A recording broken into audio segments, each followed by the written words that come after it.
நாளைய தினம் வெள்ளிக்கிழமையோடு சஷ்டி வருகிறது. அற்புதமான நாள். இந்த நாளில் முருகப்பெருமானுக்கு இப்போ நான் சொல்லக்கூடிய தீபங்களில் ஏதாவது ஒரு தீபத்தையாவது ஏற்றி வைத்து முருகப்பெருமானை வழிபாடு செய்யுங்கள்.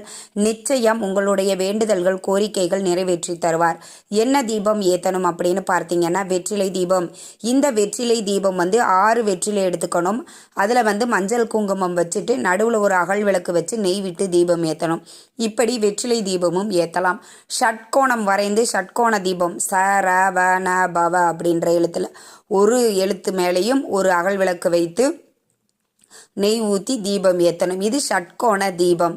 இல்லைங்க எங்களால் அப்படியெல்லாம் ஏற்ற முடியாது அப்படிங்கிறவங்க ஒரே ஒரு மண் அகல் விளக்கு நெய் தீபமாக ஏற்றுங்கள். நிச்சயம் முருகப்பெருமானினுடைய அருள் பரிபூரணமாக கிடைக்கும். இந்த தீபங்களில் உங்களுக்கு எது வாய்ப்பாக இருக்குதோ அந்த தீபத்தை நீங்கள் ஏற்றி வழிபாடு செய்யுங்கள். கை மேலே